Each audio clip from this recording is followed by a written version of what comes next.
they were on the completely opposite end of the map, and you know, making those frags was good. 2 frags is 2 frags. But when your opponent is going to spawn closer to the red than you are, you know, you really have to hightail it. And I do admire Dewey's ability to move through the map. That was some pretty nice movement there. But it still allowed both of them to gang up on that red and make sure, hey, we're going to take some damage, we're going to soak up a lot of pain, but we're going to make the grab, and you're not. Neener, motherfuckers. Now, Jahar, for all of our complaining, this thing is nearly a 10-point game.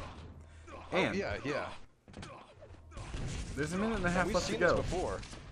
There's a minute and a half left to go. These close games before, where one team is down by maybe 5, 10 frags, and there's just always that one missing piece, that one thing that the team needs to do in order to close that gap. Right here. Everything else is beautiful. Now here we have quad run from Marcus, heading back up towards red pipe. Honestly, he's not seeing anybody there. Yeah, but he wants the frag. Is he not stuck? I don't understand the movement here. Now red is up, and everyone else. I think both of top are both at red, and he's the only one who's not. Actually, no, they're not. Well, they're gonna make the grab, but that's gonna soak up all of the quad time. They really didn't want to get there. Yeah, I was gonna say I really suspect that they're in a stairwell, just kind of sitting there, going, oh geez, just don't breathe, don't blink, don't do anything, just don't get fragged. But nice rail for Marcus. Yeah, I mean, Marcus seems to have warmed up. Okay, and look at this. This thing is going to end with about 7 frags between them. Okay, so that's nothing in team deathmatch. If Marcus can clear up some of those mental, some of those decisions that didn't really seem to be cohesive with his team. If he can sort out a couple of other things like, wow, nice exchange of frags there. But if they can sort out a couple of those communication errors, I think csql can take this. Oh yeah, absolutely. And really, this is their first loss. This is the first time that they've lost so far. And top, coming from the bottom of the bracket, this is going to be their second win. And with 2 more games to go, they are powering through this so far. And I also want to point out that Marcus really did step up his game there. He ended up out-fragging Dewey.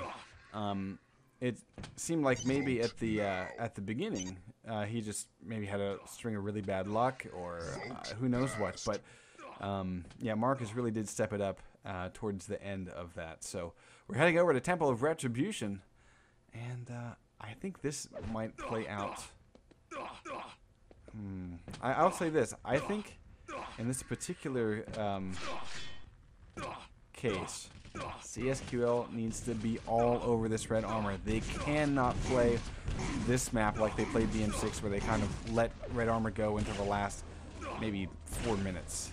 They need to be there from second 1. And this is a map I really like 2v2 style. It really illustrates the fact whether the teams are communicating or not. If they're not, they're going to be all over the place. The map is just going to be, you know, kind of a random shambles. But if they're working together, they're going to be hitting red hard. And when red is not in their control, they're going to be coming at red from different angles at the same time, coordinating their attacks. So when it works beautifully, it works beautifully. When not, you can really tell. But we definitely want the highest caliber match possible, because, quite frankly, that last one was pretty close. Let's take a second to run through the map. We just saw quad damage picked up, and whenever it does spawn, it spawns right here on this tile at the top of these stairs. And directly through this hallway, across the bridge and up the jump pad is red armor. We just saw it picked up. And this will be a room of serious contention between both teams. Controlling this spot right here and making sure that your team is the team that's picking up that red armor, very critical. Through the winding hallway, we're going to see up on this bridge a rocket launcher spawn point. And through this archway and up this jump pad, there's a yellow armor that spawns on this tile right here that this dead body is sinking into. So there it is. Okay, so that yellow armor and the other red that we saw, very key to keep control of. If we hop down into the dungeon, this is sort of a foggy area. This is where the railgun is. So you have to kind of go to this ass end of the map in order to pick up this weapon, but it can be very fruitful when you take it out of there and use it to try to regain control of this red armor room that I've flown back into. Now, if you fall down next to the lava, you can hop into this little underground passageway, and there is a teleporter that you can go through, and when you do, you come out, there will be a mega health waiting right here in this location for you. And so that pretty much covers all of the resources. Armors spawn on 25 mega health, spawns in 35 seconds, and the quad damage is every pair of minutes. So I don't know about you, but I'm ready to go. Yeah, this is a map. So am I, but this is a map where you really need to play aggressively if you're not on top. You need to take control back of red. You know, in DM6 we saw a little bit of wishy-washiness from csql, and that you really can't afford here. If you don't have that red room, you really don't have access to anything else, and there's no place you can really kind of sit back and turtle in and wait for them to come to you, because they're not. They're going to be saying, you know, the red room's ours, we have access to mega, we have access to quad, and we have the all-important red armor, so, you know, you can do whatever you want, but we're just going to be happy here. But we do have a countdown. Axiom's back in, and Kangu for top versus csql, Dewey and Marcus, and we are live. Take us away, Wheat. Oh, you guys. Wet dreams. Oh, wow. I'm not sure whether to be flattered or insulted. Either way, we're going to see Kangu gun down Marcus.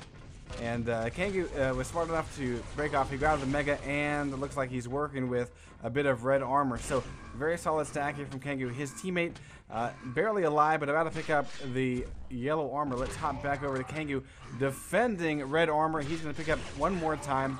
So, he's going to dart over to this health, and that's going to give him a new lease on life, and, of course, the first quad coming up right now. His teammate is there, ready to grab it. Great play by top. Oh, but it's Dewey coming around the corner with the buckshot.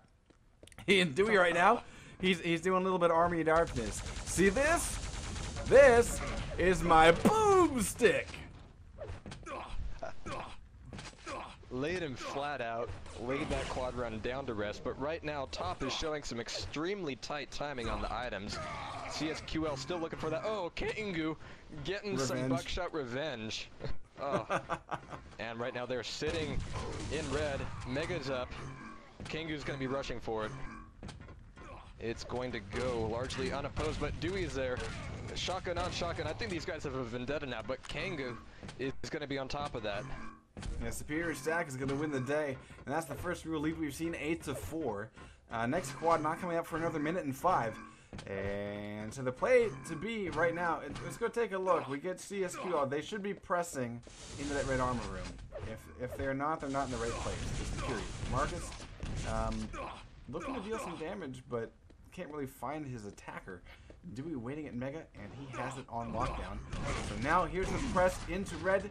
They blow away Kangu. I'm going to hop over to Dewey's point of view as he makes the breach into red. They should just stay here. They should not leave this room. Now that was a great textbook example of a viable strategy in this map, because that mega is just a walk around the corner from the red.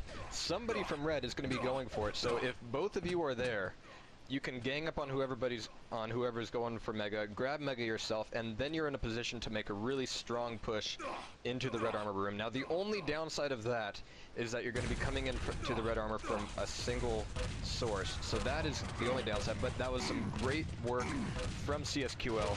And now Marcus on top of quad 2 seconds ago. Jeez, that was a beautiful little last stand there. I was frankly surprised he survived that. But now he's pulling out plasma, a little slow moving here, pulling out the shotgun, wanted to do the damage, but the MG finished off with a gauntlet. Holy shit. Oh god. He just did not walk into the room with the right arsenal, and that proved to be the point. Ladies and gentlemen, that was a pummel kill versus a shotgun's quad damage, and that's also worth an award in Quake Live, folks. Yes, it is. So, if Kangu hasn't already gotten it, there it is. Congrats, man. Yeah, that's pretty fucking hilarious is what it is. Let's go see if Marcus... Okay, he's still moving. He hasn't quite rage quit yet. Oh man. All right.